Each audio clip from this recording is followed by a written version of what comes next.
Hello दोस्तों, Hindi स्टोरिया channel आपका अभिनंदन करता है। कहानी सुनने के लिए आपका धन्यवाद। कहानी पसंद आए तो लाइक और सब्सक्राइब जरूर करें। बिना देरी किए चलिए कहानी शुरू करते हैं। पुराने जमाने में किसी गांव में एक बूढ़ा आदमी रहता था। उसकी शादी को 20 साल हो गए थे, पर वो औलाद की दौलत से महरूम था। भगवान की कृपा से बूढ़े की औरत का पांव भारी था। नई नई चीजें खाने को उसका जी चाहता था। बूढ़ा भी अपनी बिसात के मुताबिक उसे खाने की चीजें लाकर देता था।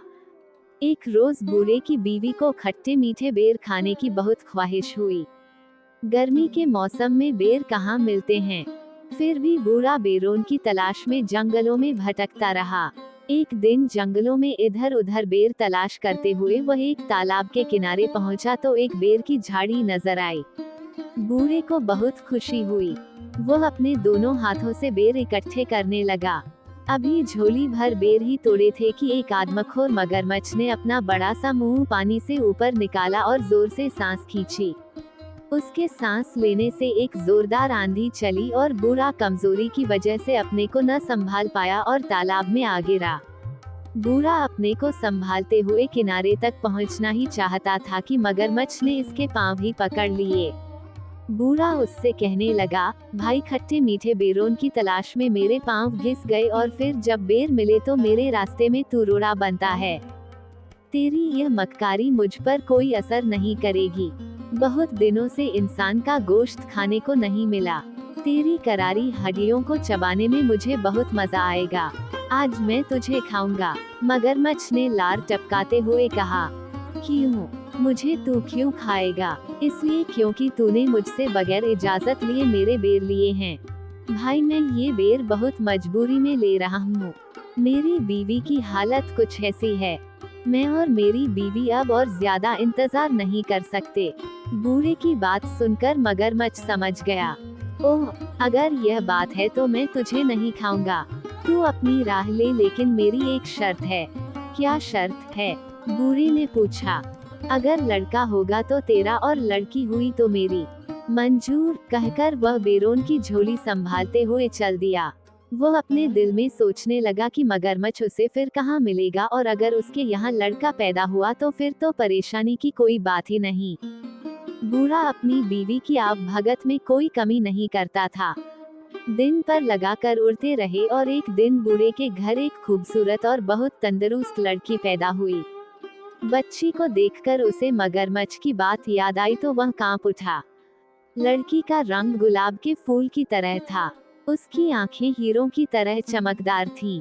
वो परियों की तरह हसीन और मासूम थी। ऐसी मन्नतों और मुरादों की लड़की मगरमच्छ के पेट में जाए, ये सोचकर बूढ़ा दुख से कांपने लगा। उसने सोचा कि अब वो कभी तालाब के किनारे नहीं जाएगा। बारिश का मौसम आया और नदी में बाढ़ आ गई। मगरमच्छ पानी में बहकर तालाब से निकलकर खेत में आ गया। अब उसे आसानी से शिकार मिलने लगा। एक दिन बूढ़ा खेत से सब्जी तोड़कर ला रहा था तो रास्ते में मगरमच्छ ने उसे रोककर सवाल किया। क्यों बे बूढ़े, मुझसे छुपता क्यों है? तू मुझसे छुपकर कहाँ भागेगा? सीधी तरह बता, तेरे यहाँ लड़की हुई या लड़का? लड़की हुई है, बूढ़े ने सहमी हुई आवाज में कहा। तो फिर वह मेरी है। मेरी अमानत को अब तक तूने अपने पास क्यों रखा है? क्या तू अमानत में खयानत करना चाहता है? इतनी छोटी बच्ची को तुझे कैसे दे दूं? बूढ़े ने कहा। 14 साल पहले तूने मुझसे वादा किया था। क्या वह अब भी बच्ची है? तू बाप की नजर से देखता है, वह अगर बूढ़ी भी हो जाएगी तब भी वह बच्ची ही रहेगी। तू मुझे अब और बेवकूफ नहीं बना सकता। मैं तुझे चैन से रहने नहीं दूंगा। देख, अगर तूने लड़की को कल ही लाकर मुझे नहीं दिया तो मैं तुम तीनों को एक एक कर खत्म कर दूंगा। मगरमच्छ ने कहा, वह मेरी बेटी है। अपना खून तुझे मैं कैसे दे दूं? लोग क्या कहेंगे? बूढ़े ने सवाल किया। लोग क्या कहेंगे वह मैं नहीं जानता। तू क्या कहता है? वादा खिलाफी करना चाहता है? मगरमच्छ ने गुस्से से चिल्लाकर कहा। नहीं नहीं, ये बात नहीं है। मैं चाहता हूँ कि मेरी बेटी को इस बात का पता न चले। और बूढ़ा कहते कहते रुक गया। तू क्या चाहता है, बोल? मगरमच्छ ने कहा। मेरी लड़की को कमल का फूल बहुत पसंद है। तू अपनी पीठ पर एक कमल का फूल रखकर तालाब के अंदर पानी के नीचे बैठे रहना। जब लड़की खुशी से इसे लेने जाएगी तो इसे तू ले जाना। मगरमच्छ को ये तरकीब पसंद आई। दूसरे दिन जब बूढ़े ने अपनी बीवी को बताया तो लड़की की माँ परेशान हो गई। वो अपने आप को कोस रही थी कि क्यों उसने बेर खाने की ख्वाहिश की। आज उसकी बेटी मौत के मुंह में जा रही थी। भगवान उसे मौत क्यों नहीं देता। उसका दिल रो रहा था, लेकिन वह लड़की से कह रही थी, बेटी, कितने दिन हुए नानी के घर तू नहीं गई। वह तुझे याद कर रही है। तू आज अपने बाप के साथ नानी के घर जाएगी। 2 दिन रहकर वापस आ जाना। ननिहाल जाने की बात सुनकर बेटी को खुशी हुई। उसके लिए मामू का घर जन्नत से कुछ कम नहीं था। वहाँ की हर चीज उसे पसंद थी। वहाँ का चांद खूबसूरत था। वहाँ के फूल खूबसूरत और फल रसीले थे। नानी के घर जाने की खबर सुनकर वह खुशी से नए कपड़े पहनकर तैयार हो गई थी। बूढ़ा उसे लेकर जंगल और नाले पार करता हुआ उस तालाब के किनारे पहुंचा और बेटी को तालाब के किनारे बैठा कर बोला, बेटी तू यहाँ बैठी रह, मैं अभी आया। बूढ़ा चला गया लेकिन वापस नहीं आया। उधर बेटी को एक बेहद खूबसूरत कमल का फूल नजर आया। वह सोचने लगी कि इतना खूबसूरत कमल तालाब के बिल्कुल किनारे खिला है, लेकिन उसे अभी तक किसी ने हाथ नहीं लगाया। हो सकता है किसी की नजर उस पर न पड़ी हो। बूढ़े की बेटी धीरे से पानी के अंदर गई। कमल के फूल की तरफ हाथ बढ़ाते ही कमल थोड़ा आगे खिसक गया। लड़की डरकर अपने बाप को पुकारने लगी, घुटने पानी हुआ है बाबा। कमल खिसकता जाता है। वह फिर आगे बढ़ने लगी। कमल फिर से खिसक गया। लड़की चीखकर अपने बाप को पुकारने लगी, छाती पानी हुआ है बाबा। कमल खिसकता जाता है। बाप वहाँ होता तो जवाब देता। उसे डर लग रहा था। वह सोच रही थी कि वापस चली जाए। उसी वक्त बड़ी बड़ी लाल आंखों वाला मगरमच्छ मुंह खोले पानी की सतह पर दिखाई दिया। बूढ़े की बेटी मगरमच्छ को सामने देखकर घबरा गई और चीखने लगी, लेकिन उसकी चीख जंगल में गूंज कर रह गई, पर उसका बाप वापस नहीं आया। मगरमच्छ उसको अपने बड़े बड़े पंजों में पकड़कर तालाब के दूसरे किनारे एक गुफा के अंदर ले गया और वहां लड़की को छोड़कर वापस आ गया। लड़की की मासूमियत और खूबसूरती को देखकर उसे खाने का इरादा इस वक्त उसने छोड़ दिया। राहगीर जो तालाब में नहाने या पानी पीने आते थे, उन्हें वह पेट भरकर खाता और उस आदमी के पास खाने का जो सामान होता उसे लाकर इस लड़की को देता। लड़की इस गुफा में पड़ी रहती, पर मगरमच्छ के डर से वह कुछ बोलती नहीं थी। इस तरह दिन गुजरते गए।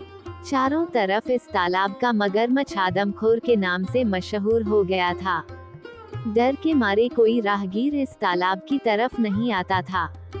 मगरमच्छ भूख से बेकरार होने लगा। उसने तालाब की बड़ी बड़ी मछलियों को खाकर खत्म कर दिया।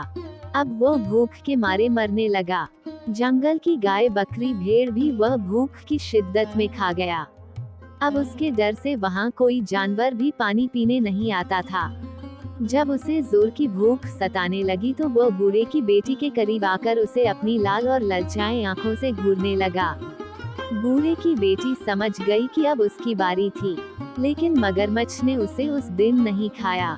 सोचने लगा कि अब उसके दांतों में धार नहीं थी, उन्हें लुहार से तेज कराने के बाद उस लड़की को खाएगा। ये सोचकर वह लुहार के पास चला गया। इधर बूढ़े की बेटी अपनी जान बचाने की तरकीब सोचने लगी।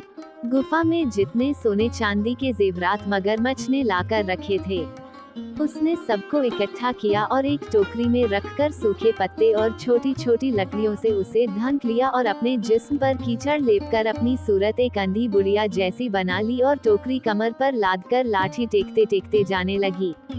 जैसे ही गुफा से बाहर निकली उसी वक्त मगरमच्छ आ गया और दहाड़कर पूछने लगा, तू कौन है? बूढ़े की बेटी डर से कांपने लगी, लेकिन बाद में खुद को संभालते हुए कहने लगी, मैं अंधी बूढ़ी हूँ, हड्डियों की लड़ी हूँ। मेरे बदन में क्या है जो तू खाएगा?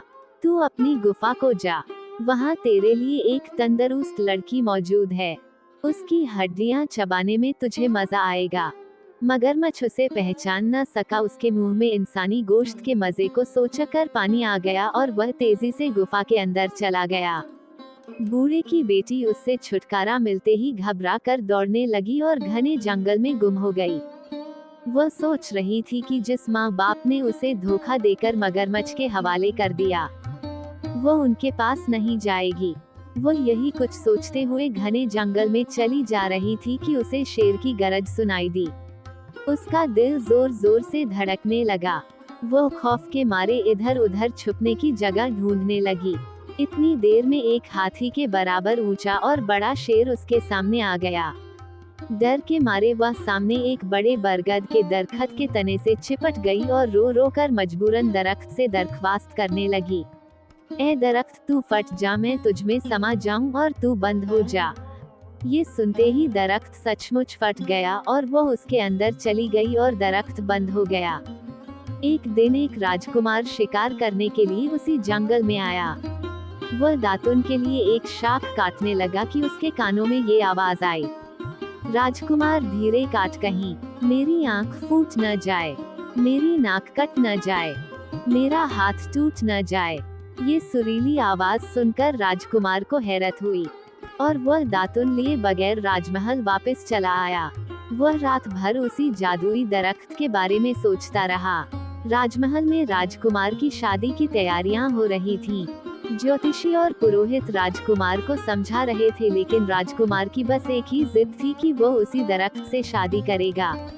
अगर उसकी शादी उस दरख्त से नहीं हुई तो वह अपनी जान दे देगा। राजकुमार राजा का इकलौता औलाद था। उसकी नजर में शादी की अहमियत बेटे की जिंदगी से कम थी, इसलिए राजकुमार की ख्वाहिश पूरी की गई। उसी दरख्त के साथ उसकी शादी की रस्म अदा की गई। राजकुमार ने उस दरख्त को वहां से उखाड़कर अपने महल के पास बाग में लगवा लिया। बूढ़े की बेटी रात गए दरख्त से निकलती और महल के अंदर जाकर सब काम पूरे करती और सुबह होते ही वापस दरख्त के अंदर चली जाती। एक रोज राजकुमार ने छुपकर बूढ़े की बेटी के ये सब काम देखे। दूसरे दिन जब बूढ़े की बेटी दरख्त से निकलकर महल के अंदर गई तो राजकुमार ने उस दरख्त को आग लगाकर भस्म कर दिया। बूढ़े की बेटी दौड़ती हुई आई और बोली, आह, तुमने ये क्या किया? इस पर राजकुमार ने कहा, इतना बड़ा महल है, तुम इसमें रह सकती हो, इस खूबसूरत बाग में घूम सकती हो, बेवजह इस दरख्त के अंधेरे में क्यों सड़ती रहती हो? और फिर मैं तुमसे बेइंतहा मोहब्बत करता हूँ, मैंने तुम्हें अपनी रानी बना लिया है, मैं तुम्हारे बिना जी न सकूंगा। लड़की तो सिर्फ मोहब्बत की भूखी थी। लड़की को लगा कि जैसे सारे जहां की खुशी उसे मिल गई हो। उस दिन के बाद दोनों राजमहल में हंसी खुशी रहने लगे। ये कहानी हमें सिखाती है कि बुद्धिमत्ता और साहस से किसी भी मुश्किल स्थिति का सामना किया जा सकता है। कभी कभी हमारी मासूमियत और सरलता भी हमें संकट से निकाल सकती है।